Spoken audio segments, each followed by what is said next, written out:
What's up guys, Joel back with another video, and today we're going to be kind of going over a little beginner's guide in the gym. A lot of people typically don't know where to start in the gym because there are a few things you have to consider. Things like the gym that you're going to go to. Where should your starting point be? How far can I get in the gym? What training split or routine should I get on? What should I eat?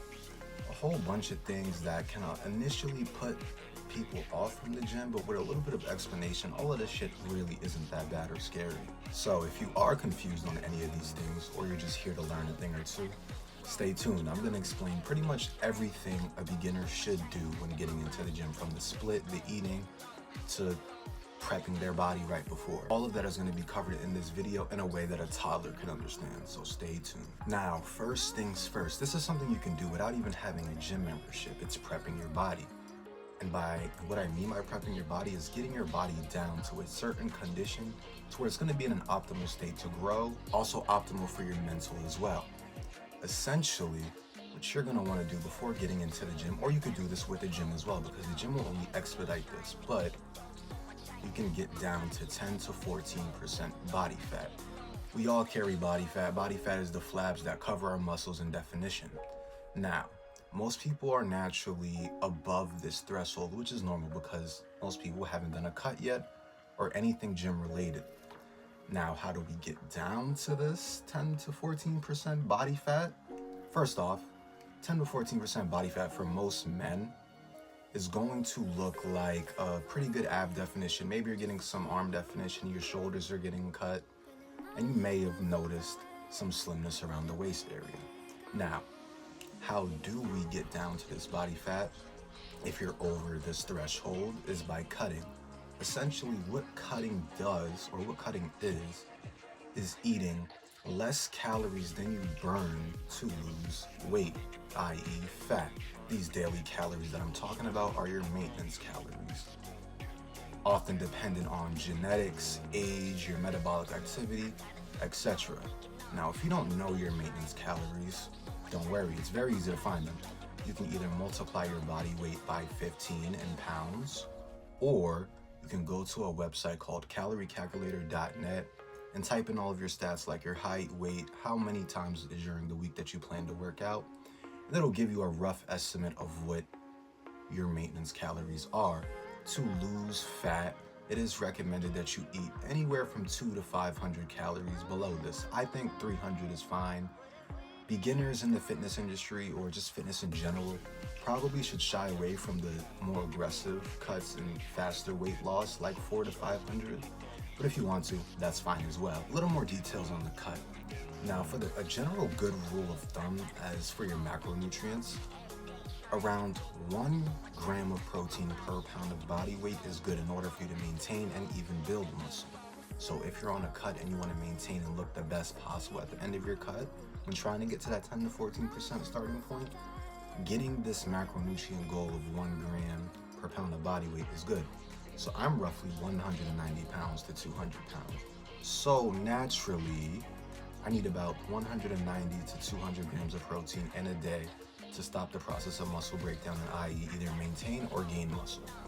Just maintain this caloric deficit until you pretty much see some ab definition or just increased definition around the body.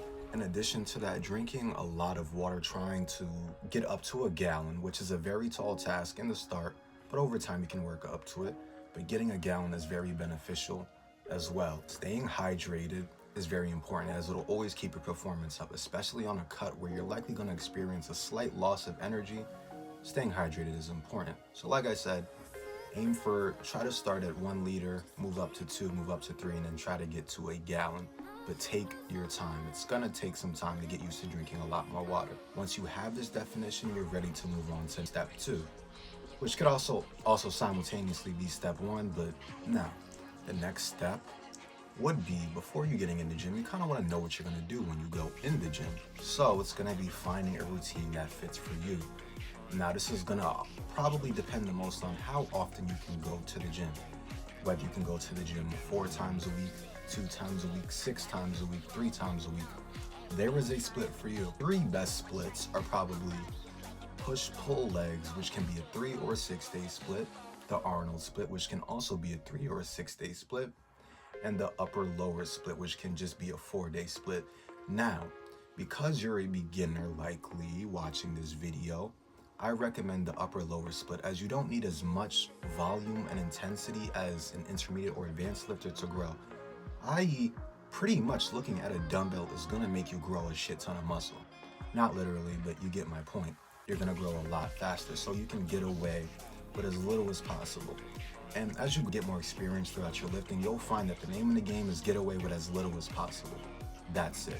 Hence why I recommend the upper lower split. It's a 4-day split where you can make relatively moderate volume. Now I'm gonna throw up the sample split right now, as well as the sample split for push-pull legs and the Arnold split.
Now that we have the starting point and we know the routine that we're gonna get into for going in the gym, we're gonna get in the gym. But not only are we gonna get into the gym, we wanna obviously build on muscle. What is the most efficient and quickest way to build up muscle? Is through a bulk. And if you don't know what a bulk is, it is essentially the exact opposite of a cut. Eating more calories than you burn off, i.e. your maintenance calories, to gain weight. It is incredibly efficient for gaining muscle. Granted, you will put on some fat, but this is normal, and granted you do your bulking right, it shouldn't be anything crazy. And a general recommended calories to eat over, which is called a caloric surplus by the way, is 200 to 500, just like a cut. But I think beginners, and just anyone in general, doesn't need to go over 300. 200 to 300 calories over your maintenance is fine. Once again, you can go find all of this out on caloriecalculator.net. There should even be a button that says show info for weight gain. It'll initially show info for weight loss once you calculate it, but there's also an option that says show info for weight gain. And you can also use that if you want, if you don't want to listen to my advice of 200 to 300 calories above maintenance. Now, because you're bulking, naturally getting muscle is going to be easier, as you're going to have a lot of energy to go harder on the workouts and you're going up in weight much faster. To ensure that your bulk goes well and you get the most out of it, focus all of your attention into getting stronger. Don't ego lift, but don't undershoot. Make sure your form is proper and getting stronger on every lift, as that is what will make you grow. Muscle growth is an adaptory response to greater and bigger loads being placed on the body. So the more you challenge yourself, granted you don't overdo it, the more you progress, the more muscle you're gonna gain. The name of the game is make progress. And progress always, it's not always linear, so don't worry about that. As long as you're making progress, giving it your all, you're doing good on your bulk. Some general tips for having a good workout would be to either eat something before your workout or you consume a supplement before, such as pre-workout. I personally don't like pre-workout and have never tried it, but you can try it if you want. Now, if you want to go the more non-supplemental side of things, eating any fruit with a little bit of protein before your workout is more than enough. I've even done donut and coffee before and it's worked amazing. In addition to that, making sure you're properly hydrated and have anywhere from 1 to 3 meals in your system before going to the gym is another amazing way to ensure that your workout is gonna go swell. In addition to that, try to get a good playlist. Getting a good playlist really helps. Like, anytime I find a new song that just gives off a good vibe, my workout that day is just significantly better. In addition to that, shower before the gym. You don't want to smell like shit going to the gym, and you certainly don't want to smell like even worse shit in the gym when you're sweaty. I found that if you don't shower before the gym, creates a light feeling of humidity, and that generally just isn't good for performance. So making sure you're clean before the gym, well hydrated, well fed, have a good playlist, just in a general good mood, will always help your workouts go a lot better. Because you're mostly going to be clean bulking for the first 3 years of lifting, it is mandatory that some points during these bulks you want to go on what is called mini cuts. Mini cuts are just cuts, typical cuts, with a little bit of a shorter time frame. This is done to limit the excessive accumulation of fat, because bulking for 3 years would get you a lot of fat. So we're going to combat this with little mini cuts, doing the exact same thing but just cut for maybe 2 to 4 weeks this time.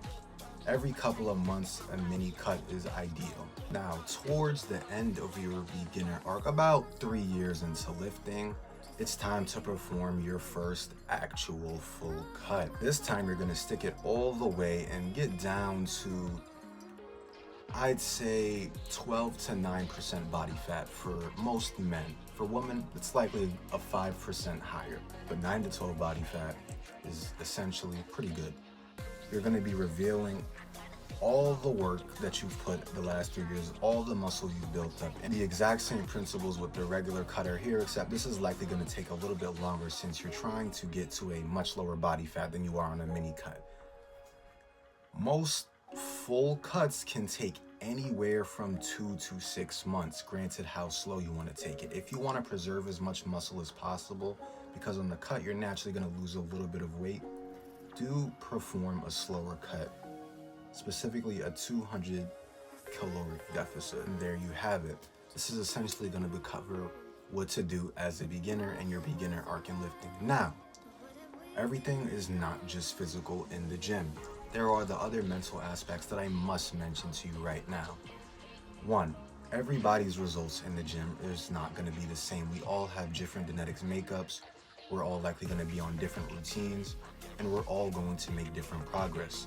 There were times in the gym where somebody looked better than me for a couple of months, and then I shot up and got better than them out of nowhere. Progress is not linear in the gym, and it's always going to be different amongst people. It is bad to constantly compare yourself to people and put a limit on what you can achieve. Focus on becoming the best version of yourself in the gym and beating whatever you did last time, and you'd be surprised just how far you can get in the gym. As for the people who care about their longevity in the gym, getting on a comprehensive stretching routine for 15 minutes a day, not immediately before your workout, but at least 30 minutes before, is really good and often helps my workouts feel a lot better. In addition to that, it's generally just good for injury prevention. Also, icing your important joints like your wrist, and it's not a joint, but your rotator cuff, your AC joint, twice a week is very good for just feeling good and being able to lift good for a long amount of time. Lastly, and probably the most important longevity technique, is recovery weeks.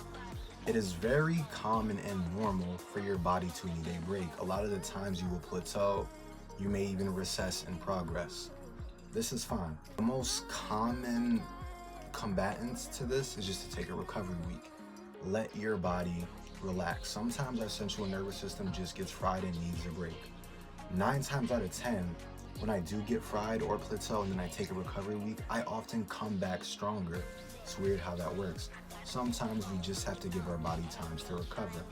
And you can generally do this anywhere from, for beginners, every 4 months. Every 4 months, a recovery week where either you're not training hard in the gym at all and it's very easy, or you're not in the gym at all for a week, is very good for your longevity, your mental health, and your body in general.